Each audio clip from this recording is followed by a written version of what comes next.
Bon, je vais essayer une blague pendant que j'ai l'attention de tout le monde. Ça va m'habituer au son aussi, parce que j'ai pas l'habitude de m'entendre comme ça. J'ai l'impression d'être plutôt métallique dans le moment.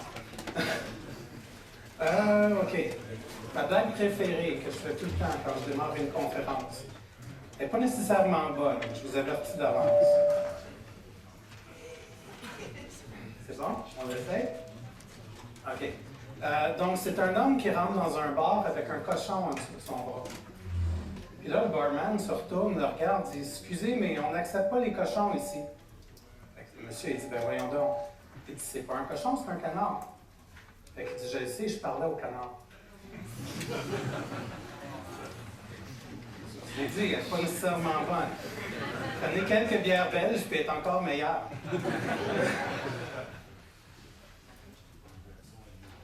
C'est-tu à moi à partir n'importe quand, mon ami, ou avais-tu l'intention de partir ça autrement, ou comment tu voyais ça? Pas avant 9h30. Pas avant 9h30. Il reste 5 minutes à tuer. C'est un pré-réchauffement. The floor is mine to mess around.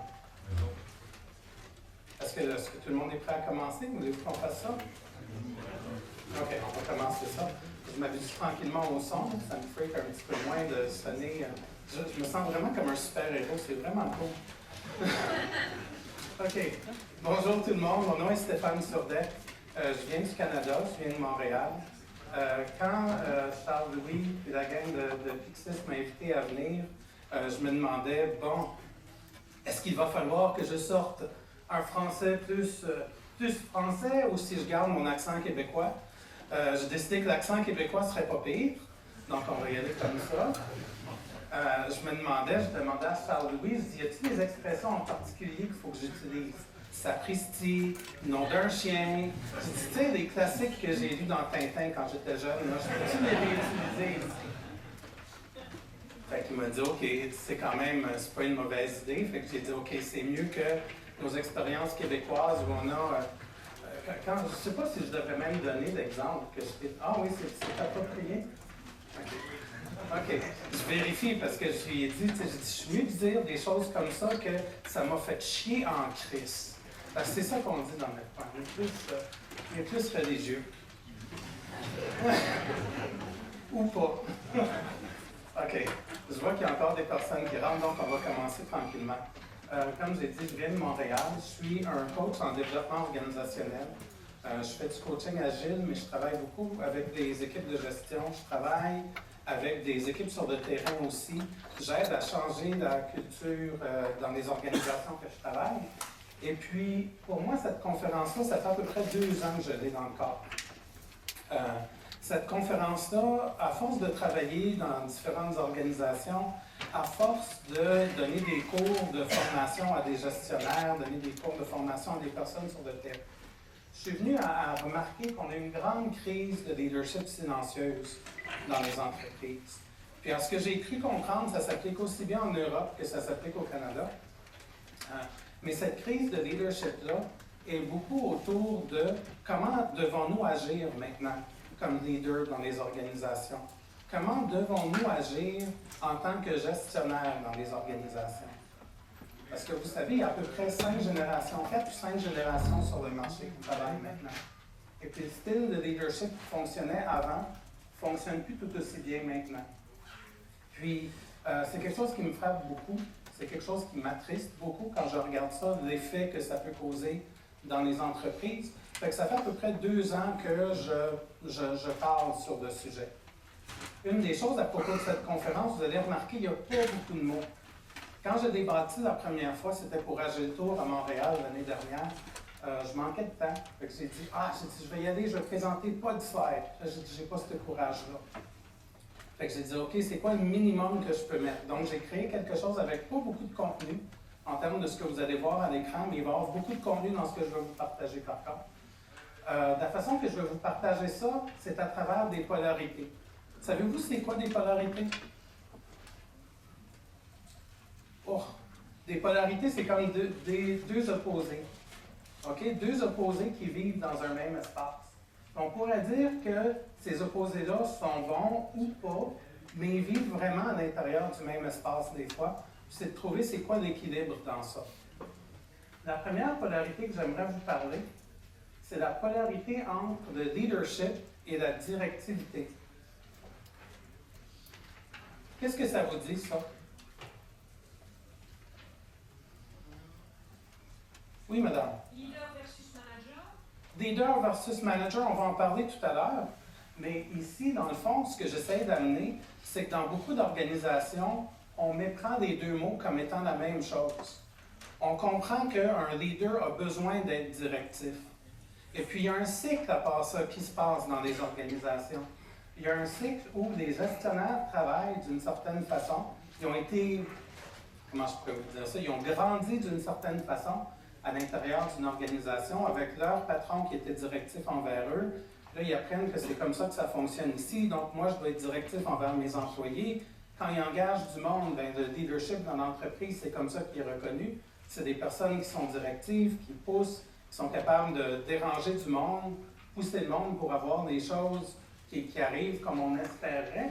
Mais est-ce que c'est vraiment ça, du leadership? Vous savez, il y a un de mes clients que j'ai travaillé avec, un de mes premiers clients chez Pixis. C'était intéressant parce que pendant les 3 premiers mois que j'ai travaillé avec cette équipe-là, il a fallu que je sois très directif avec l'équipe en tant que coach. Parce que l'équipe, c'est là où elle était rendue. Mais à un moment donné, quand l'équipe a acquis en maturité, j'ai commencé à lever le pied un peu. Être moins directif avec eux, à leur laisser l'espace qu'ils avaient besoin pour qu'ils puissent prendre cet espace-là, puis travailler dans cet espace-là. Puis, à un moment donné, je jasais avec une femme qui était dans cette équipe-là. Puis, on parlait de leadership comme ça, puis je lui ai dit, ben moi, est-ce que j'ai du leadership? Puis elle m'a dit, ben, tu sais, au début, tu en avais beaucoup. Mais maintenant, il me semble que tu n'en as plus beaucoup. Fait que j'ai dit, ah bon, parle-moi-en. Puis c'est exactement ça qu'elle me disait. Elle me disait, tu sais, au début, là, tu nous disais, fais ci, fais ça, tu nous drivais plus. Et puis, dans le fond, là, maintenant, tu fais plus ça. J'ai dit, mais est-ce que j'ai besoin de le faire? Comment est-ce que je communique avec vous? Comment est-ce que je parle avec vous? Est-ce que je vous laisse d'espace? C'est quoi vraiment qu'on parle ici, quand on parle de leadership? Puis, vous savez, quand je vous dis que c'est un cycle qui se perpétue, je me rappelle d'une petite compagnie dans laquelle je travaillais, ça fait plusieurs années. On était peut-être 12 à 15 dans la compagnie. Et puis, ce qui est arrivé dans cette compagnie-là, à un moment donné, il y avait la vice-présidente de la compagnie, une des copropriétaires de la compagnie, que quand elle travaillait avec son adjointe administrative, elle la traitait, comme on dirait en bon québécois, elle la traitait vraiment comme de la merde. Vraiment, ça n'avait pas de sens comment elle traitait cette personne-là. Puis ce qui est arrivé à un moment donné, c'est qu'il y avait tellement de travail pour cette adjointe-là qu'il a fallu en amener une autre. Puis quand on a amené l'autre, c'était l'adjointe administrative originale qui était sa patronne. Comment pensez-vous qu'elle travaillait avec son adjointe? Exactement de la même façon qu'elle se faisait traiter par sa patronne à elle. C'était triste. La jeune femme avait 20 ans, 22 ans. Ça apprend jeune. Donc, quand on parle de leadership versus directivité, il faut faire attention à ça. Puis l'autre chose qu'il faut regarder, c'est l'impact de ça. Parmi les impacts, il y a cette distinction aussi entre l'engagement et la conformité. Qu'est-ce que ça vous dit, ça? Vous pouvez parler, hein? C'est bien correct. Moi, je vous laisse l'espace, on partage le plancher ensemble. Sinon, ben, je vais y aller tout seul. Je vais faire semblant que vous me répondez, c'est à votre goût. Oui? L'engagement, c'est plus vers l'objectif, la conformité, je fais juste comme les autres. Donc, l'engagement, c'est comment est-ce que je m'investis dans la compagnie. À quel point que j'embarque, à quel point que je me permets d'être un leader dans une entreprise, même si je n'ai pas le titre, juste parce que je suis tellement passionné par ce que je fais, que je me laisse emporter par ça. La conformité, il y a 2 genres de conformité qu'on voit en entreprise. Il y en a une qui peut être saine, l'autre qui va être un petit peu moins saine. La première, c'est la conformité qui dit « ça fait partie de mon travail, je vais le faire. Oui, monsieur patron, pas de problème, je vais produire tel rapport, je vais aller chercher telle information. Je fais ce qui est attendu de moi. Parce que c'est dans ma description de tâche, c'est dans les choses qui sont attendues dans mon rôle. » L'autre côté de ça, l'envers de ça, c'est la conformité qui dit « je vais le faire parce que je n'ai pas le choix et je n'ai pas le goût de subir les conséquences ». En voyez-vous ça en entreprise? Ça existe-tu en Belgique? Beaucoup. Hein? Puis souvent, ça arrive justement à cause de nos leaders directifs. À cause de nos leaders qui ne laissent pas de place aux personnes pour être capables de s'exprimer et être capables d'amener ce qu'ils peuvent amener à l'entreprise. La deuxième histoire que j'ai pour cette slide-là, j'avais une équipe avec qui je travaillais, encore une fois, sur un de mes clients. Et puis cette équipe-là, ça faisait 1 an que je travaillais dans un mode agile. Et puis c'était intéressant, un après-midi, je suis parti jaser, je suis parti de Montréal à Toronto pour la journée. Puis en jasant avec un des clients, un des membres de l'équipe, ce qui m'exprimait à un moment donné, c'est si seulement les gestionnaires nous avaient dit que c'était ça qu'ils voulaient, on se serait rendu là plus vite. Puis je lui ai répondu, j'ai dit, OK, mais dis-moi quelque chose. Il dit, ça fait combien de temps que tu travailles avec la société, avec ta compagnie? Il dit, ça fait 20 ans que je travaille avec ta compagnie, 15 à 20 ans. Je lui dis, en 15 à 20 ans, combien de fois qu'on vous a demandé ce que vous pensez? Il dit, pas souvent. Combien de fois qu'on vous a laissé prendre de l'initiative pour créer ce que vous voulez créer, ce que vous aviez besoin de créer? Il dit, pas souvent. Il dit, il n'y a pas quelque chose d'intéressant là, à pouvoir aller puis l'expérimenter. Surtout, tu sais, ce qui est intéressant, c'est que ce client-là, avec le DG, des fois le DG est un peu pressé. Il voudrait que tout le temps ça aille un petit peu plus vite. Mais ce qui est intéressant avec l'équipe, c'est qu'on les a vraiment amenés à une place où on crée avec eux, c'est quoi, où est-ce qu'on se rend dans 6 mois. C'est eux autres qui font la conception de ça, on les aide à le concevoir pour que ça fasse du sens avec eux. Mais, dans le fond, c'est ce qu'eux autres veulent. Fait que ça leur permet d'être tellement plus engagés à le faire. Parce que quand on fait face à engagement versus conformité, quelque chose d'autre pour votre radar, c'est que ce que vous allez entendre dans vos entreprises, c'est on fait ça pour qui? Est-ce qu'on fait ça pour nous autres ou si on fait ça pour les gestionnaires? Quand vous avez ce genre de questions-là, questionnez un petit peu l'engagement. Puis ce que je vous demanderais aussi, il y a combien de leaders ici? Il y a combien de chefs d'équipe? Il y a combien de... Vous me montrez un petit peu? OK, j'ai une question pour vous. Quel genre de leadership avez-vous? Avez-vous un leadership qui encourage l'engagement ou un leadership qui engage la conformité? Parce que vous êtes responsable de ça dans vos organisations. C'est vous qui le créez comme gestionnaire, comme patron, comme chef d'équipe. Il y a un de mes collègues qui aime beaucoup dire on a des équipes qu'on mérite en tant que leader. Et puis, je trouve que c'est tellement vrai, les équipes ressemblent tellement à leurs leaders que c'est incroyable. La prochaine polarité que j'aimerais vous présenter, c'est entre le leadership et l'authenticité. Qu'est-ce que ça vous dit, ça? Moi, je prends une gorgée. Hein. Vous avez le temps de penser à vos idées pendant ce temps-là.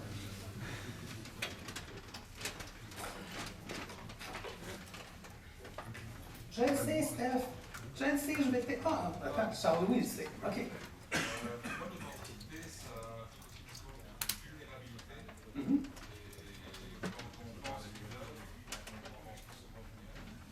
OK. Donc, ce que Charles-Louis amène, c'est quand on parle d'authenticité, on parle aussi de vulnérabilité. Puis quand on parle de vulnérabilité, est-ce qu'on a la permission d'être vulnérable dans l'entreprise? Est-ce que vous comprenez ce qu'on veut dire quand on parle de vulnérabilité? Qu'est-ce que ça veut dire, ça? Vulnérabilité, c'est l'habilité de dire « je ne sais pas ». C'est l'habilité de dire « je n'ai pas toutes les réponses ». C'est l'habilité de dire « j'ai eu tort ». J'ai fait telle chose et j'ai eu tort.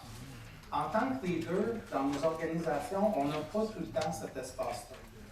On est dans des cultures qui avancent vite, où tout bouge très rapidement. Puis souvent, on est en mode action, réaction. C'est tout ce qu'on fait. Le leadership qu'on amène à ce moment-là n'est pas toujours conscient, et puis on oublie cette polarité-là. On oublie que l'authenticité, ça fait partie du leadership. C'est une partie intégrante du leadership. J'ai déjà donné, quand j'ai donné cette conférence-là l'année dernière, à Gilto, Montréal, il y a une participante qui m'a dit « ben voyons donc, c'est évident. On s'attendrait à ça de tous les leaders. » Oui, oui et oui. Mais est-ce que c'est ça qu'on voit dans les entreprises? Est-ce qu'ils sont capables capable de s'exposer comme ça. Moi, vous savez, je donne un cours Management 3.0 qui est pour les gestionnaires première ligne, pour les directeurs aussi, ces niveaux-là. Et puis, j'ai déjà eu une participante à ma formation à Montréal. On parlait de vulnérabilité, puis on parlait d'admettre ses torts, puis on parlait de montrer ses faiblesses. Puis, ce que la personne m'a dit, c'est « Voyons donc, je ne peux pas faire ça chez nous. Si je fais ça, je vais me faire bouffer tout rond. » Littéralement. Quand des environnements de travail dans lesquels on est nous empêchent d'être nous-mêmes, qui sommes-nous au travail? Vous savez, dans la description du keynote, je parlais justement de comment est-ce qu'on peut être plus soi-même dans nos environnements de travail. Mon histoire ici, c'est quand j'ai commencé chez Pixis, moi, l'authenticité, l'authenticité, c'était correct. Vulnérabilité, pour moi, c'était toute une autre catégorie. C'était dans la catégorie de « on va pas là », parce que c'est pas correct, parce que c'est pas cool, parce que c'est pas la place où on veut être, des fois. Puis vous savez, des fois, ce que ça donnait avec les premières équipes que j'ai accompagnées, c'est que moi, j'ai été chanceux dans ma carrière, j'ai accompli tout plein de choses. J'ai fait tout plein de choses, super le fun, avant le temps de l'Internet et tout. Et puis, ça fait que des fois, j'oublie ce que le monde sont capables de faire, ce qu'ils ne sont pas capables de faire. Puis je les pousse parce que moi, je suis curieux, puis j'aime ça, puis je sais où est-ce que j'irai avec ça. Ce que j'ai réalisé, c'est qu'il y avait des personnes avec qui ça résonnait, puis il y a des personnes avec qui ça intimidait. Il y a des personnes qui disaient « ben voyons donc, je ne suis pas capable de faire ce que tu fais. » Et pour moi, c'est tellement facile de le faire que j'y pense même pas 2 fois. Mais ce que j'ai appris, j'ai passé 1 année dans un cours de coaching en développement intégral où je me suis fait brasser en haut, en bas, à gauche, à droite, vraiment partout comme il faut pendant 1 année, à être très instable, très inconfortable. Mais ce que j'ai appris à travers cette année-là, c'est comment être plus en contact avec les gens. Comment vraiment amener de l'empathie vers les gens. Puis pas de l'empathie, je vais t'écouter et tu vas faire ce que je te dis, mais de l'empathie qui dit « je comprends ce que tu dis, je comprends ce que tu vis, je comprends ce que tu vois, je comprends ce qui arrive autour de toi et laisse-moi voir comment est-ce que je peux t'aider. » Mais si on n'est pas capable de voir ça, cette polarité-là entre le leadership et l'authenticité, l'autre gros problème, c'est qu'en tant que leader, on manque complètement d'impact qu'on a sur nos gens. Moi, je vois beaucoup de leaders que ce qui arrive à ce niveau-ci, c'est qu'ils vont dire « Ah, regarde, Charles-Louis, il s'énerve encore. » Mais ils ne comprennent pas que c'est les mots qu'ils ont dit qui ont énervé Charles-Louis, qui ont ébranlé Charles-Louis. Comprenez-vous ce que je veux dire? On ne prend pas la responsabilité pour ça en entreprise parce qu'on se dit que ce n'est pas approprié, mais ou on n'y pense même pas parce qu'on est en action-réaction, mais c'est important de le faire. La prochaine polarité que j'aimerais vous amener, c'est entre les valeurs et les comportements. Qu'est-ce que ça vous dit, celle-là?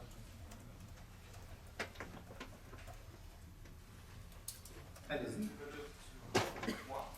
Oui? Oui. Oui, exactement. Donc, dans beaucoup d'entreprises, on a des valeurs qui sont mises sur le mur. Généralement, c'est très cute, c'est sur un mur, c'est sur un site web, c'est quelque part. L'affaire, c'est quand on rentre dans les entreprises, moi je suis consultant, c'est mon travail de rentrer dans les organisations et de sentir rapidement. En dedans de 10 minutes, à parler avec des personnes, je peux vous dire tout plein de choses sur une entreprise. Et puis généralement, d'après les comportements, d'après ce qu'on entend, d'après tout ça, on devrait être capable d'identifier les valeurs de l'entreprise. Puis entre ce qui est sur le mur, les comportements qu'on voit, généralement, il y a un très grand delta. Très grand delta. L'affaire, c'est que vivre ses valeurs, c'est pas nécessairement facile. Ça vous dit quoi, ça, vivre ses valeurs? Philippe, Pierre, j'ai donné un cours à un monsieur en avant ici cette semaine, puis pendant tout le cours, son nom est Pierre, je l'ai appelé Philippe pendant 2 jours. Donc là, je me moque de moi un peu. As-tu une idée, Pierre?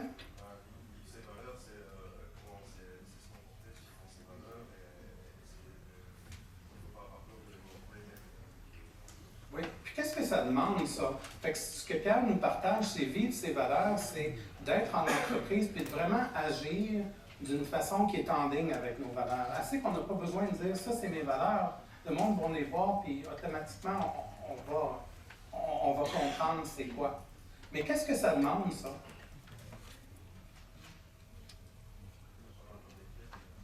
En tant que leader, ça demande pas mal d'honnêteté, ça demande pas mal d'authenticité, ça demande pas mal d'intentionnalité aussi, puis de conscience dans son leadership. OK? Moi, je connais quelqu'un, il y a une femme avec qui j'ai travaillé voilà quelques années dans une entreprise. Je ne pouvais pas être souvent chez eux. J'étais chez eux peut-être une fois par semaine au mieux. Donc, je donnais des devoirs pendant que je n'étais pas là. Je disais, OK, il faudrait que ça avance, il faudrait que ça avance. À un moment donné, je lui ai demandé d'avoir une conversation avec deux personnes qui étaient en conflit. Puis ce qui est arrivé dans cette conversation-là, je lui ai demandé, est-ce que tu pourrais les mettre ensemble, puis les soutenir, pour qu'ils puissent se parler, puis s'entraider, puis t'aider à sortir de tout ce qu'ils sont. Puis ce qui est arrivé en fin de compte, c'est qu'elle les a mis ensemble, pendant que je n'étais pas là, elle les a mis ensemble. Puis quand je suis revenu la semaine d'après, j'ai entendu que une des deux personnes n'est pas rentrée le reste de la semaine, parce qu'elle avait été bouleversée par la rencontre. Alors que j'étais un petit peu en l'envers moi aussi, j'ai dit, comment est-ce que ça se passe, ça? Qu'est-ce qui arrive pour que ça crée ça? Puis je me suis assis avec la chef d'équipe, j'ai dit à la chef d'équipe, je dis, OK, maintenant, comment as-tu eu cette rencontre-là? Elle dit, je les ai mis ensemble, j'ai dit, parlez-vous. Fait que j'ai dit, OK, mais c'était quoi ton intention quand tu as fait ça? C'était quoi l'intention que tu avais? Qu'est-ce que tu voulais faire? Puis ce qu'elle m'a dit, c'est, tu sais, mon intention, c'était ça, c'était qu'ils se parlent, qu'ils se comprennent. J'ai dit, OK. Puis je dis, si ton intention avait été de les soutenir à avoir une conversation qui peut les aider à régler leurs problèmes, comment est-ce que tu aurais abordé la même situation? Entendez-vous la différence un petit peu entre les deux? Puis c'est subtil peut-être un petit peu, non? Mais quand on veut mettre deux personnes ensemble, on va les mettre les deux dans la salle et on va leur dire parler. Right? Mais si on veut vraiment les aider, on peut les asseoir ensemble et on peut dire, écoutez, là, je comprends que ça ne va pas bien entre vous deux, je vois qu'il y a un problème, j'aimerais ça vous aider, est-ce qu'on peut en parler ensemble? Puis voir comment est-ce qu'on peut avancer dans ça. Puis juste ça, juste amener cette intentionnalité-là dans notre leadership, un leadership qui est consciencieux, un leadership que c'est pas on réagit, on pense, on prend notre temps. On prend les bonnes actions qu'on croit qu'on est en mesure, qu'on a besoin de prendre. C'est mieux que juste réagir. Là. Et souvent, quand on a des problèmes avec les gestionnaires, c'est beaucoup autour de ça. C'est qu'il y a beaucoup de réactions qui se passent au lieu d'un leadership qui est plus conscient, qui est amené. Voyez-vous un petit peu de ce que je vous parle en termes de leadership? Ça vous dit quoi jusqu'à maintenant? Parce que là, je sens le besoin d'aller vous chercher parce que vous êtes assez avec moi aujourd'hui. Et je ne sais pas si c'est typique d'elle ou si c'est... Tam, tam, tam. OK, tu peux continuer. OK, on va avancer encore un petit peu. Donc, je vous parle de tout plein de situations, je vous parle de tout plein de choses, mais vous savez, quand on regarde ça, on se dit, maudit, on est foutu. Parce que nos entreprises sont comme ça. Qu'est-ce qu'on va faire? Comment est-ce qu'on va les changer? Ce qu'on veut faire, c'est essayer de les changer une à la fois, une personne à la fois. Comment est-ce qu'on peut faire ça? C'est en changeant notre mode de leadership. C'est en changeant comment est-ce qu'on travaille avec nos équipes. Puis une des premières choses qu'on peut faire, c'est explorer la polarité entre la direction et la co-création. Ça vous dit quoi, ça? Je le sais, je le sais. La direction, dans le fond, c'est quand on donne les réponses tout de suite. Puis on dit, on a la réponse parce qu'on le sait. Hein? Connaissez-vous ça, ces leaders-là? Ils savent, ils vont vous mener, ils ont la réponse en partant. Mais comment est-ce qu'on fait pour faire de la co-création? Comment est-ce qu'on fait pour travailler avec nos équipes et puis d'avoir une voix parmi les autres à la table? Comprenez-vous ce que je veux dire par là? En tant que leader, vous savez, moi, je connais des gestionnaires que ce qui arrive avec eux, c'est qu'ils me disent, écoute, Steph, c'est parce que, tu sais, si jamais, là, il fallait que je me mette avec mes gens, puis j'attends tout le temps en dernier pour parler. Parce que dès que je dis quelque chose, tout le monde embarque sur ce que je dis, puis ils font exactement sur ce que je dis, puis j'aime pas l'effet que ça a sur le groupe. Fait qu'à ces leaders-là, je leur réponds, mais c'est cool, mais en même temps, c'est parce que tu gardes le dernier mot. tu gardes le punch, n'est-ce pas? Fait que comment est-ce que tu peux faire pour avoir une voix qui compte parmi les autres?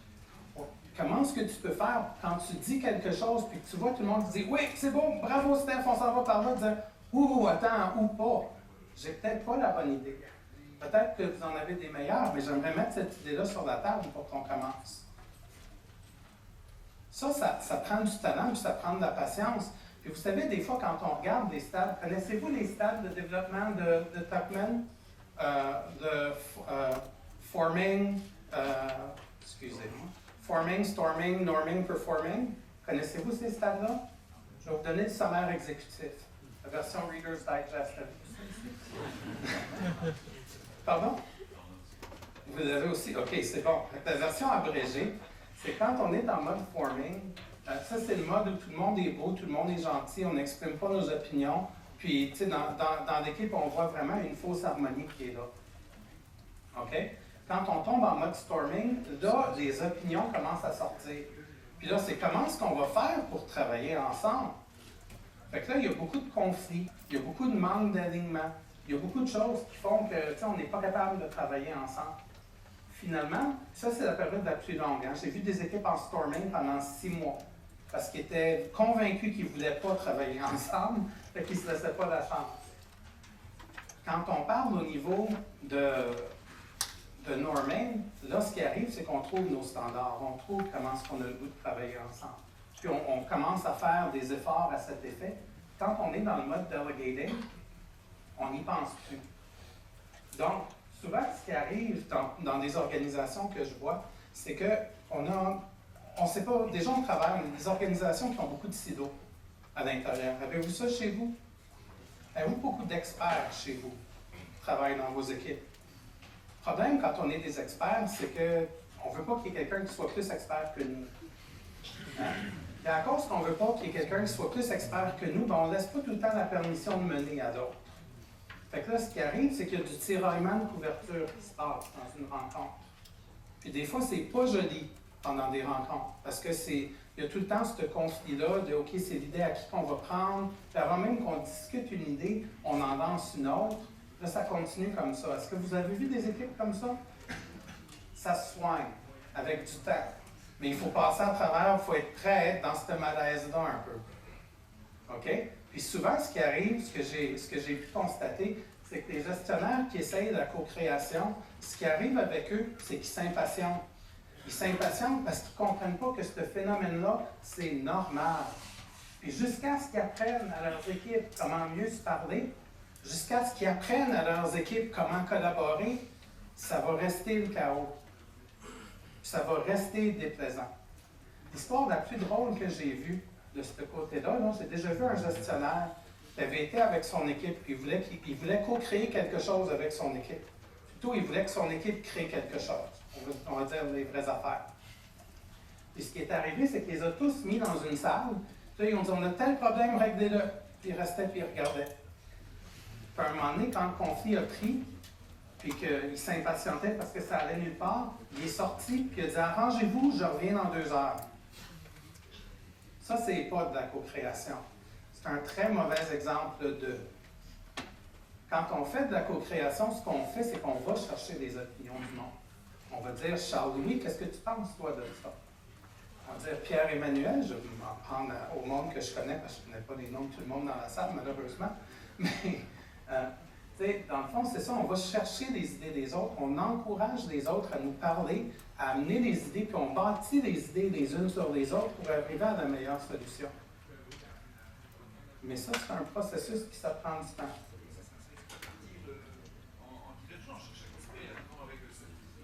Oui. Il va accrocher à son idée, je le fais en Linux, je le fais en Windows, je le fais en Mac, et maintenant je fais quoi? Au début, oui. Au début, oui. Puis c'est le rôle du leader d'arriver là et d'être capable de présenter les choses au monde d'une façon que le monde a le goût de co-créer. Que le monde peut voir, OK, c'est correct, là, je vois que Annie a dit quelque chose. Puis quand Annie dit quelque chose, ben OK, il y a peut-être des points importants dans ce qu'elle dit, il y a peut-être des points importants dans ce que Charles-Louis dit.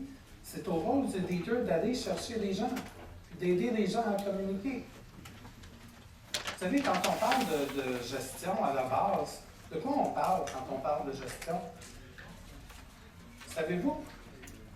Savez-vous c'est quoi le rôle de base d'un gestionnaire? Oui?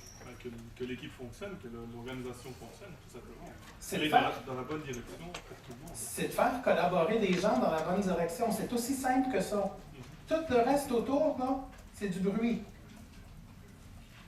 C'est du bruit. Mais à la base, le rôle du gestionnaire, c'est ça. C'est d'aider les équipes à être capables de faire ça. On a assez passé sur cette polarité-là, je pense. Allons voir la prochaine. Non. Ah, changer de seul. OK, projet. Perspective et réalité. Je me sens obligé de faire des blagues une fois de temps en temps parce que vous êtes trop sages avec moi. Perspective et réalité. Qu'est-ce que ça vous dit, ça?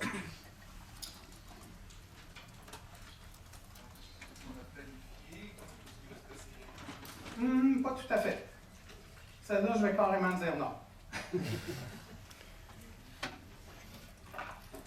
Mais on peut co-créer une autre réponse ensemble.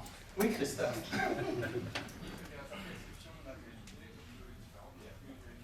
Oui, donc, on voit qu'il a suivi Management 3.0 cette semaine. J'en parlais dans le cours. Donc, perspective, c'est ça. C'est de comprendre qu'on a tous notre point de vue sur une situation. OK? Puis d'où il vient ce point de vue-là? Ce point de vue-là, il vient de nos expériences de vie. Il vient de nos expériences de travail. Il vient de nos connaissances. OK? Puis cette perspective-là, c'est juste un point de vue. La réalité, c'est quoi?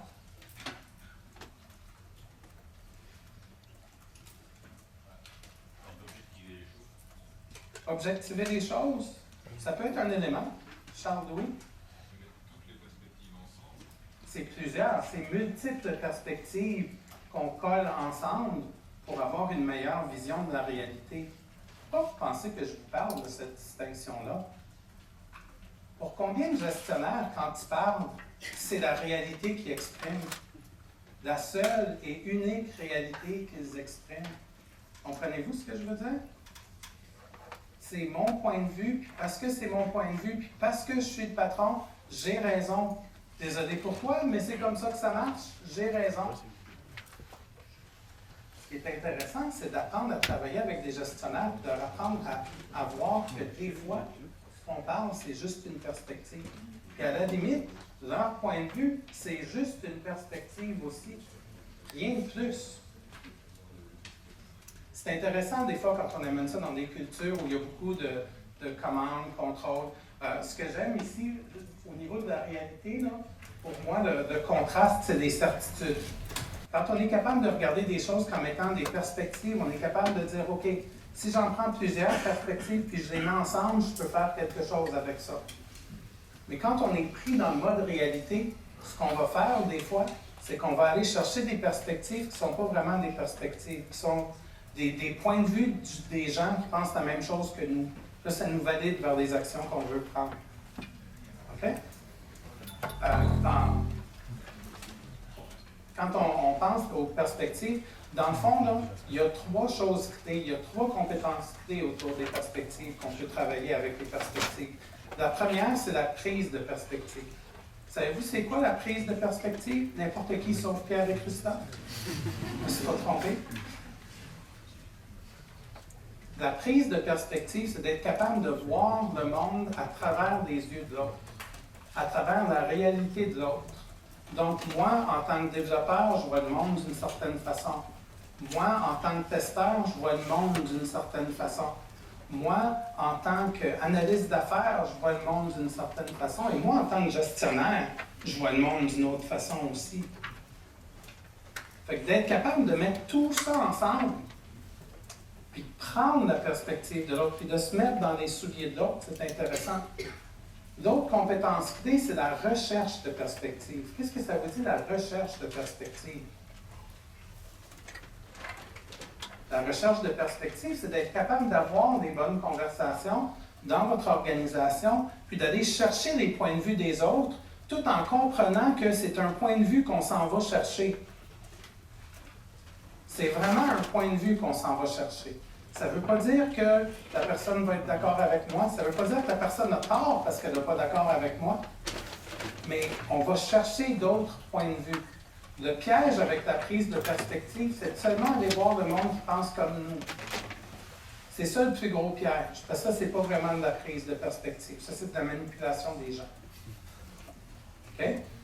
L'autre compétence clé, c'est la coordination des perspectives. Qu'est-ce que vous pensez que c'est, ça, basé sur ce qu'on s'est rendu jusqu'à maintenant?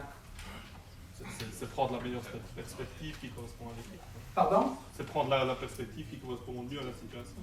Oui, c'est de regarder l'ensemble, d'avoir un meilleur portrait. Comme la personne ici disait, c'est de construire un petit peu une meilleure image de la réalité en collant toutes ces perspectives-là ensemble. Ce qui est intéressant, c'est quand on les coordonne aussi, des fois on prend des décisions basées sur ces perspectives-là. Quand on va en parler, ce qu'on veut faire, c'est d'être capable de retourner à la personne notre décision tout en respectant sa perspective. Charles-Louis, quand tu m'as communiqué ça, ton inquiétude était ABC. Moi, quand j'ai pris cette décision-là, j'ai considéré ça, mais tu es le seul impacté. Fait qu'est-ce qu'on peut faire quelque chose pour? Voyez-vous un petit peu mon langage? L'autre chose aussi, là, je suis en train de parler, puis je réalise qu'il y a d'autres choses que j'aurais pu vous dire. Ici, on va reculer. On a le droit de reculer. Quand on parle de co-création, la co-création se passe beaucoup dans votre langage aussi. Pouvez-vous voir ça? Vous pouvez avoir un langage qui est très fermé ou un langage qui est plus ouvert. OK, je repense à ma gestionnaire que je vous parlais tantôt, qui exprimait à propos de la personne qui avait mis les deux personnes ensemble, qui leur avait dit « parlez-vous ». Cette même gestionnaire-là, quand elle travaillait avec son équipe, ce qui arrivait très souvent, c'est qu'elle disait « oh, la réponse de la rencontre d'équipe, c'est pénible, personne ne dit rien, personne ne dit un mot, qu'est-ce que je vais faire avec ça? » Puis moi, j'allais dans ces rencontres d'équipe, puis quand je parlais avec le monde me répondait, puis le monde parlait, puis le monde embarquait. Est-ce qu'ils faisaient des efforts spéciaux parce que c'était moi? Non, la différence était dans le langage, dans les questions ouvertes que je leur posais, pour leur laisser le temps de répondre. N'est-ce pas? Presque. OK? Mais ça se passe beaucoup dans ça. Puis si vous parlez à vos équipes, vous leur posez tout le temps des questions oui, non, vous amenez tout le temps des choses pour qu'ils vous suivent, il n'y a pas d'espace pour qu'ils contribuent. Vous allez créer de la conformité si vous faites ça. OK? Fait qu'au niveau de la co-création, votre langage, votre vocabulaire est très important.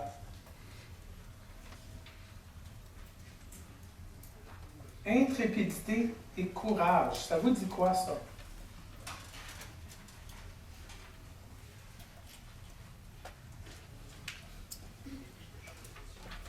Intrépide, il n'y a pas de réflexion. Ça peut être bon, oui. On fonce, puis intrépide, on n'a pas peur.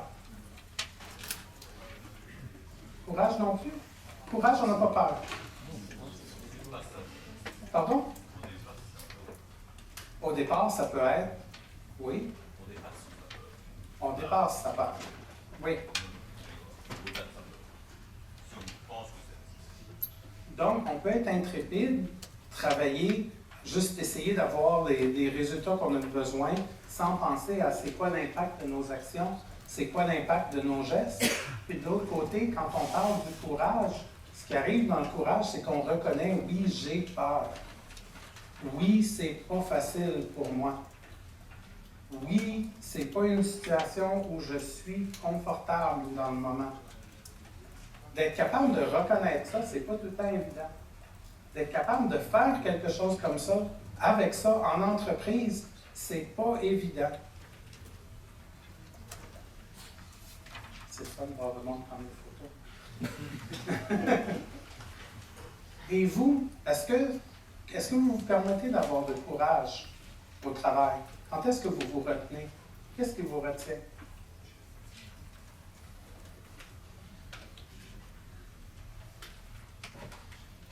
Oh, vous savez, je vais vous attendre. Oui. On veut éviter le conflit. Qu'est-ce qui va se passer si la situation déborde, si la situation est plate? OK? À part ça, Il n'y a pas d'engagement. la conformité, il n'y a pas d'engagement. On dit la même chose de deux façons différentes. Vous savez, quand je pense à cette slide-là, je pense à quelqu'un avec qui je travaillais dans une organisation à un moment donné. Le monsieur est un analyste d'affaires. C'est un programmeur, excusez-moi. C'est un programmeur analyste. Et puis, lui était reconnu comme étant quelqu'un qui avait un fort potentiel de leadership dans l'entreprise. Mais il ne se pointait pas comme leader au bureau. Il était beaucoup dans la conformité. Puis j'essayais de comprendre ce qui se passait avec l'équipe. Donc, j'ai commencé à me promener avec les membres de l'équipe. J'ai eu une conversation avec lui. Puis il m'expliquait ce qui se passait pour lui. Puis il me disait, tu sais, Stéphane, il dit, moi, au travail, tout ce que je fais, là, c'est que je fais ce que l'analyste d'affaires me demande. Ça ne me demande aucune créativité. Honnêtement, là, je pourrais être un petit singe qui fait ce qu'on me donne, puis ça ferait à peu près la même chose. Donc, j'ai dit, OK, ça semble pas bien intéressant. Mais il dit, tu sais, il dit, le côté cool, là, il dit, moi, je vais être analyste d'affaires bientôt. J'ai dit, ah, pourquoi? Il dit, je remplace quelqu'un en congé de maternité. Quand il me parlait de la personne en congé de maternité, fait que j'ai dit, OK, laisse-moi voir si je comprends. Fait qu'il dit, OK. Il dit, là, ce que tu m'exprimes, c'est que l'analyste d'affaires, il donne du travail, c'est comme la main de Dieu. Là, tu prends le travail, tu fais le travail de Dieu. C'est ça que je comprends? Il dit, oui. Fait que je dis, là, tu vas être analyste d'affaires bientôt. Il dit, oui. Fait que tu vas être Dieu. Il dit, oui.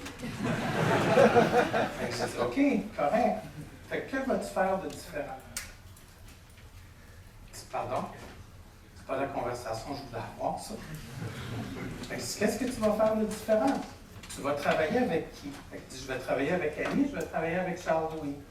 Fait que je dis, OK. Je dis, qu'est-ce que tu vas faire pour que Annie et Charles-Louis ne se sentent pas comme les petits singes que tu m'exprimes depuis tantôt? Parce que là, tu as un choix. Tu peux continuer le paradigme existant ou tu peux avoir le courage de le changer. Qu'est-ce que tu as envie de faire? Il n'a plus voulu jaser avec moi souvent. Quand on avait parlé, j'ai trouvé ça drôle. J'ai parlé avec un de ses collègues, après une de ses collègues. Sa collègue a dit, j'ai entendu qu'avec toi, les conversations, c'est trop blanc des fois. Je vais prendre une petite gorgée. Okay. Mais, tu sais, c'est important cette slide-là. Parce qu'il y a deux niveaux à cette slide-là. Il y a le niveau du courage qui est, OK, je vais prendre une action. Je vais faire quelque chose dans un monde où c'est peut-être pas correct que je fasse quelque chose. Puis tu as l'autre aspect qui est le courage d'être soi-même aussi. Qui est le courage de vous amener pleinement au travail. De ne pas avoir à porter le masque qui dit, ben là, aujourd'hui, je suis au travail, c'est ce masque-là que je porte, qui est le beau masque de la conformité. Puis quand je porte ce masque-là, j'agis de certaines façons, je dis certaines choses, je n'en dis pas d'autres. Hein? Mais, c'est-tu le fun d'aller travailler comme ça? Vivez-vous ça? Sérieusement, vivez-vous ça? Avoir un masque de masque-là? Moi, je l'ai lâché de 2 ans. Okay? Des fois, je vous le dis, mes clients me regardent comme si je suis bizarre avec mes idées, mais maudit que j'ai du fun. Hein? Puis, c'est ça que je me dis. Je me dis, on a une vie. On a une vie au travail, donc pourquoi qu'on ne s'amuse pas? Pourquoi on s'empêche d'être des choses? Pourquoi qu'on s'empêche de dire, de faire des choses qui, de toute façon, des fois, c'est la bonne chose à faire. C'est la bonne chose à dire. Hein? Mais on ne le fait pas parce qu'on a peur des conséquences, puis on ne le fait pas, puis c'est encore la chaîne de directivité que je vous parlais.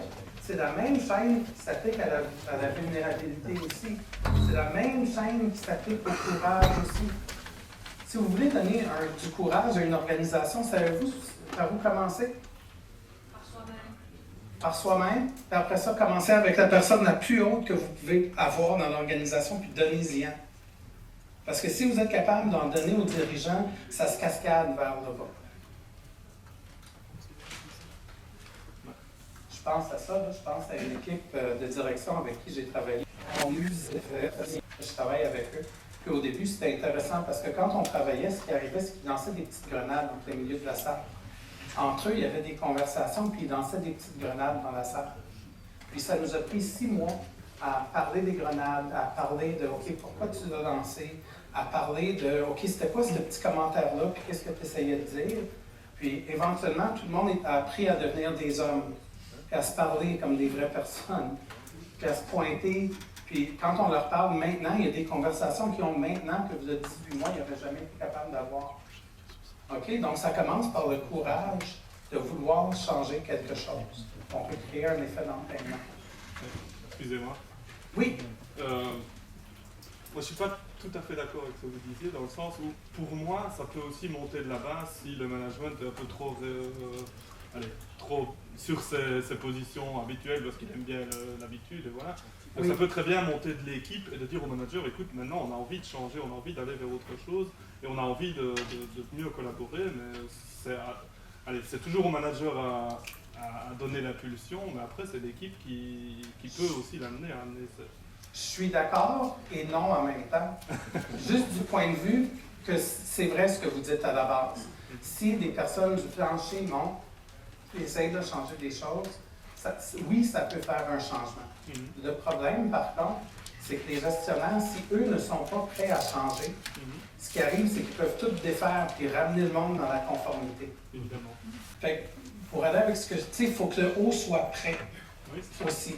Mais c'est à la base aussi à pouvoir convaincre le manager. Oh, c'est ce qui s'est un peu passé chez nous, en fait, honnêtement. Ah, tu sais, quand on se met dans une position de convaincre, là, on n'est jamais à une belle place. Ah non? Jamais à une belle place. Sais-tu pourquoi? Oui, je le sais. Parce que quand on essaye de convaincre, l'autre personne a tout le temps le choix de nous dire bien essayé, mon Steph, mais t'as pas réussi. Fait que, tu sais, j'aime pas être dans une position où il faut convaincre. Oui. Tu sais, c'est mieux de co-créer, c'est mieux de faire quelque chose avec eux, puis de voir comment est-ce qu'on les aide, plutôt que d'essayer de convaincre. Ça, c'est le plus grand piège. J'ai une histoire pour ça aussi, mais c'est parce que je finirai pas. J'arrête d'avance, oui. Là, j'ai mon timer, je vois à peu près mon temps. Je pense autour. OK. Auto-organisation versus contrainte. Ça vous dit quoi, ça?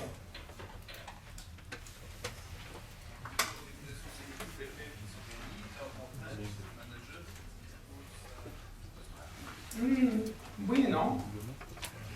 Qu'est-ce que vous en pensez?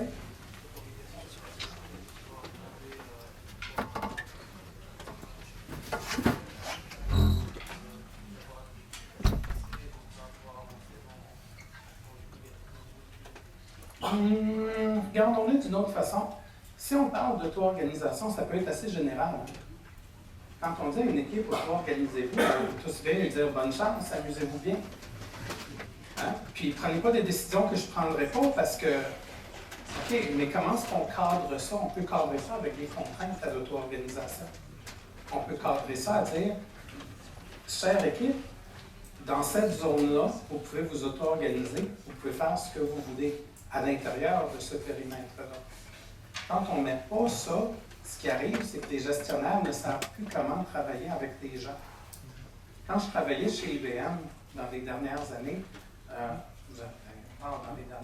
de 5-6 ans, mais je réalise que je vieillis quand je fais des conférences. Quand j'étais chez IBM, c'était dans le temps où on parlait de leadership collaboratif. Et avec le leadership collaboratif, ce qui arrivait souvent, c'était que les gestionnaires disaient « Ah, mais l'équipe a décidé, il faut que je la laisse faire. » OK, mais c'est-tu une bonne décision pour la business? Non, mais je ne peux pas rien faire. Ou pas.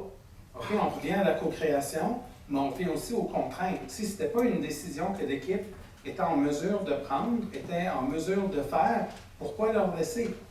Cadrez-le d'une autre façon. Cadrez-le d'une façon où vous dites, ben ici, aidez-moi et puis impliquez-moi, ou ça vous appartient totalement. Une fois que l'équipe sait c'est où qu'elle peut s'auto-organiser, c'est où qu'elle est capable de travailler, c'est quoi ces zones-là, c'est beaucoup plus aidant. Est-ce que ça aide?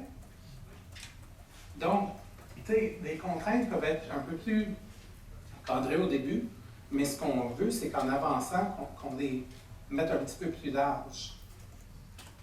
Juste pour permettre aussi, tu sais, il faut que l'équipe sache, parce que souvent, l'affaire, c'est, quand je pense à cette slide-là, je pense beaucoup à l'aspect de permission. Vous savez, des fois, dans les organisations, ce qui arrive, là, un des éléments d'une équipe qui s'auto-organise, c'est une équipe qui règle ses conflits. Est-ce qu'on s'entend sur ça? Ça fait tout sens pour vous? OK. Comment ça se passe, la résolution de conflits dans les équipes d'habitude? On va aller voir le patron Charles-Louis, puis on va dire à Charles-Louis, moi j'ai un problème avec Annie, c'est ma conjointe, fait que c'est encore pire parce que je ramène ça à la maison. Arrange-moi ça, s'il te plaît. Mais, blague à part, on parle vraiment à notre patron, puis on s'attend à ce que notre patron aille régler le problème pour nous. Pourquoi vous pensez que ça se passe, ça? Moi, je trouve qu'il y a un aspect de permission là-dedans. Il y a un aspect où ce qu'on se dit, c'est qui suis-je, moi, pour parler à Annie, puis dire à Annie, moi, je ne suis pas content quand ça se passe. OK? Puis ça, vous remontez dans l'organisation, vous allez voir les mêmes choses. Là. Au niveau de l'équipe de direction, ils font la même chose avec leur patron à eux. Là. Secret de polichinelle, là, si ça se fait en bas, ça se fait en haut. OK? Donc, autour de l'auto-organisation, c'est d'aider l'équipe à voir où ai-je la permission de prendre des décisions, où ai-je la permission de prendre des actions, et ça ressemble à quoi cette permission-là? À quel point je l'ai? Est-ce que ça fait du sens pour vous? On va aller sur notre dernière, autour du leadership et du management. C'est quoi la différence pour vous entre les deux?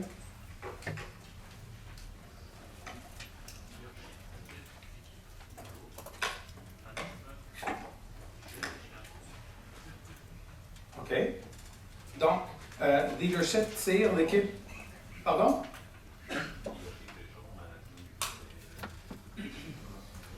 Donc, leadership des gens.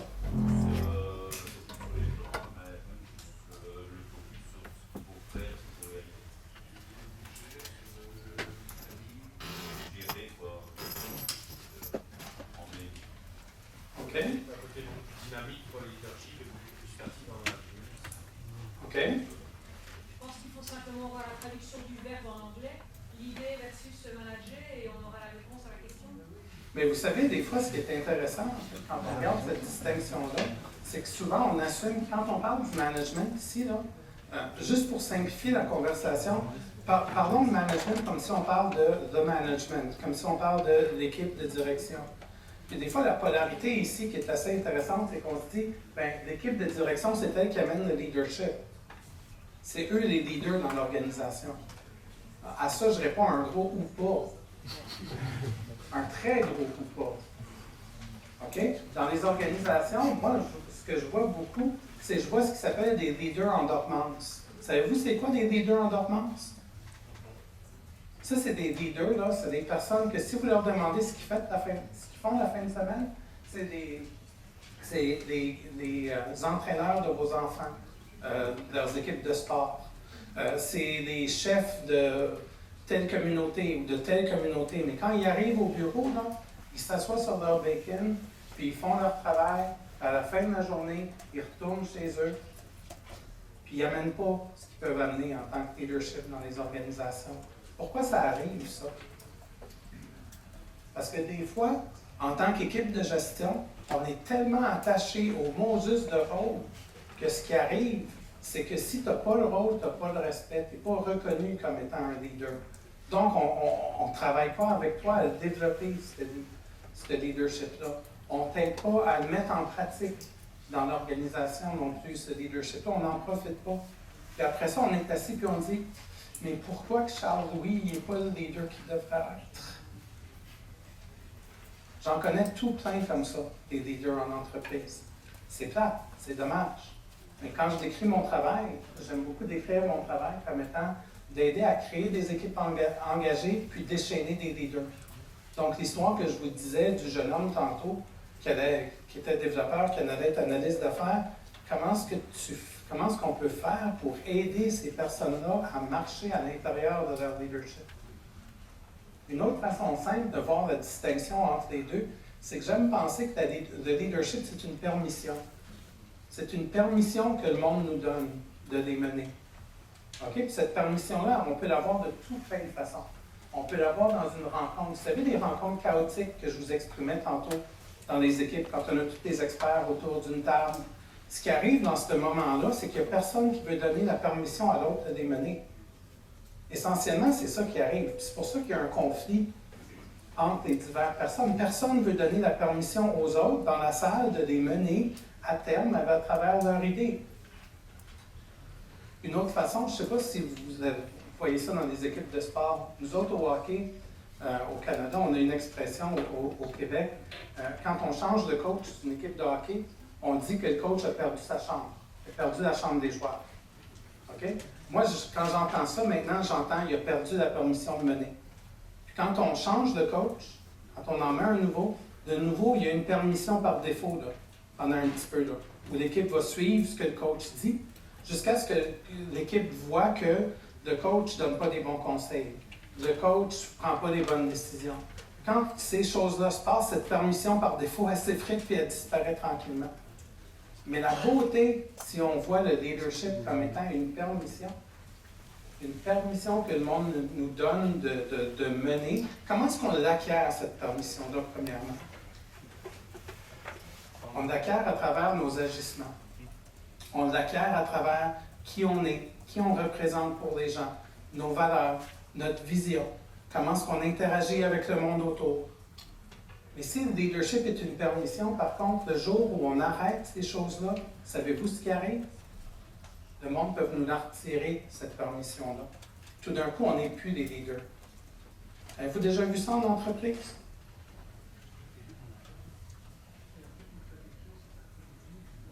Moi, j'ai une question pour vous, juste pour qu'on se prépare vers la fermeture. J'ai une question que je me pose des fois. Je pense que ce serait le fun, surtout ceux ici, peu importe votre rôle, ce serait une question intéressante à vous poser, puis c'est en lieu avec, avec la présentation que je fais. Est-ce que vous choisiriez de vous suivre comme leader? Moi, j'aimerais comprendre pourquoi ça rit. Je vais vous reposer la question, parce que je veux qu'elle s'assoie avec vous, la question, parce qu'elle est importante. OK? Est-ce que vous choisiriez de vous suivre comme leader? Sans rire cette fois-là.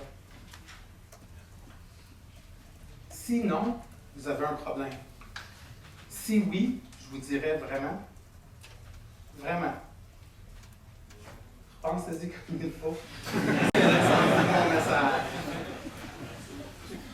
À propos de moi, c'est tout le temps ma slide de fermeture. Ça revient à ce que je vous disais un petit peu au début. Si vous voulez lire un peu mes aventures, vous pouvez aller sur le site provokingleadership.com. C'est le site où j'aime ça, aller écrire sur le leadership. Je me publie là de façon régulière, un petit peu moins maintenant, mais j'ai plein d'articles intéressants sur le sujet. Merci de votre attention. J'espère que vous avez aimé, que vous avez apprécié la session. Merci beaucoup pour votre attention.